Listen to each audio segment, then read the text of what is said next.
Hey, Jamie Turner here. I'm the founder of 60secondmarketer.com, and I'm here with Cloud Conrad, who is at Maid Brigade. And Cloud, you're Vice President of Brand Strategies there. Is that correct? Yes. Excellent. Well, thanks for joining us. Thanks for having me. Tell us a little bit about Maid Brigade and what Maid Brigade is as a company. Maid Brigade is a franchise residential cleaning company. We clean houses.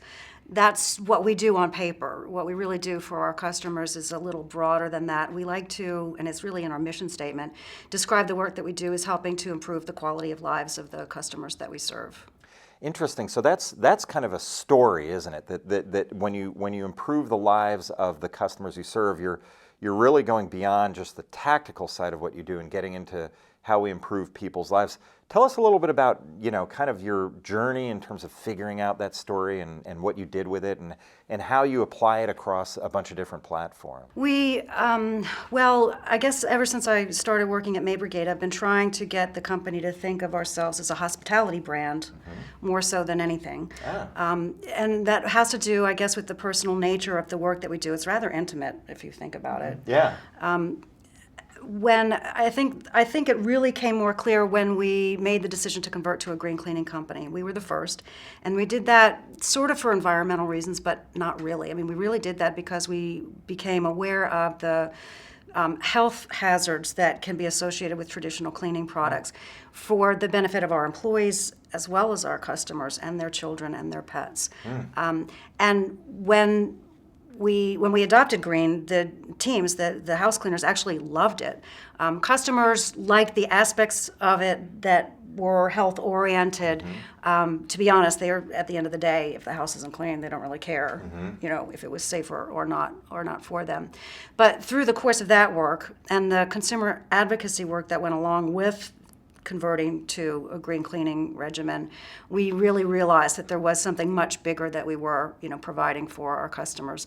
We have one franchisee, let's see if I can get this right. He says, what we do is clean houses, what we sell is a service, what we want is a relationship. Oh, wow. For our customers. Wait, start over. So what we do is clean houses, what we sell is a service. A service. And what we want is a relationship. So you kind of go from the very granular, it's sort of a more interesting way to look at a features benefits kind of comparison there. That's great. And what's fascinating about this, a lot of our viewers are small to mid-sized business owners or marketers at those kinds of companies, and they're trying to always look at how to think about their business. But it sounds like what you guys said was, let's reframe it.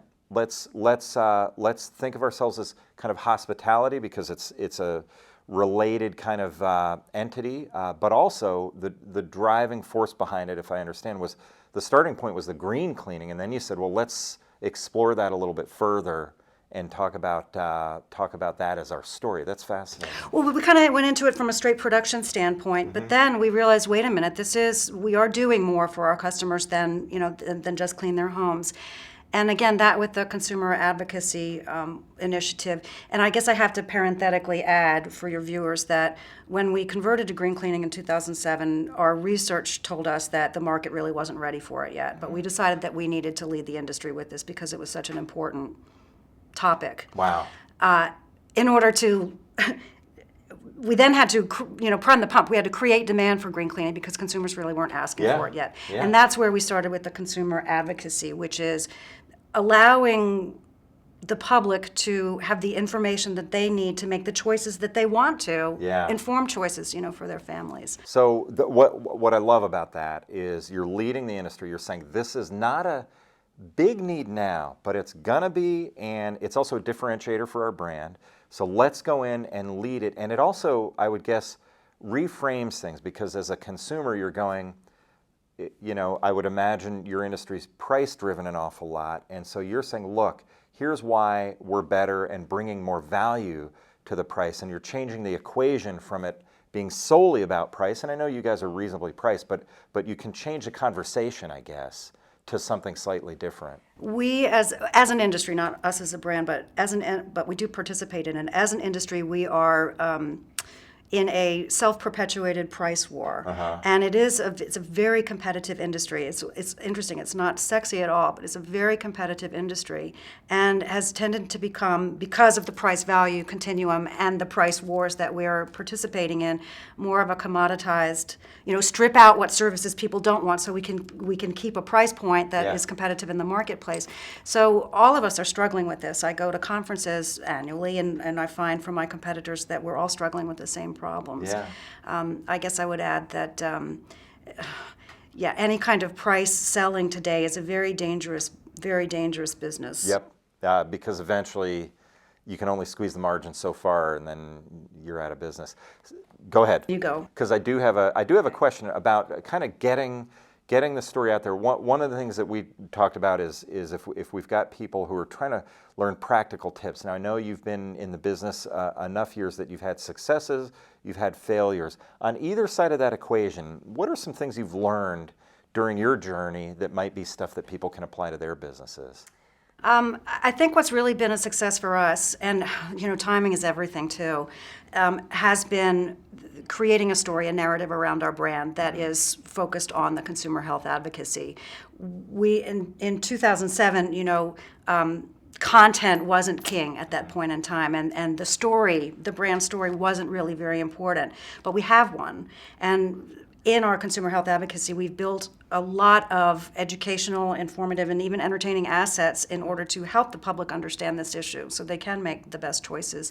And coincidentally, in 6 years of developing that, in that time, with changes in the way marketing messages are deployed in the market, we had a story at a time when a story, has become important to have. And I guess I would say to your viewers, if you haven't figured out what the story is behind your brand, then it's time to do that, because we're in an experience economy. Yeah. And the story behind your brand is really the fuel for creating that experience of a relevant experience with a customer. Cool. So the story behind your brand is the fuel that gets people to buy your brand, basically. Great, Exactly. Great stuff. I do have to ask one final question. The name Cloud. Where'd you get the name Cloud? I used to tell a lot of fictional, and give a lot of fictional answers to that question. But the truth is that it's a family name. It was Irish. It was MacLeod as a surname at one point. And then when folks immigrated to this country way back when, they tended to Americanize. So MacLeod got dropped, and then it was Cloud as a last name, and then it dropped out of existence as a last name. That's cool. I always figured it was that your parents were hippies, but I guess They not. could have been. They could have been, but they went the other route. They went Ward and June Cleaver. Oh, did they really? Isn't that funny? Yes. That's funny. Cloud Conrad with Made Brigade, thanks for joining us. Appreciate it. My name's Jamie Turner. We'll see you next time.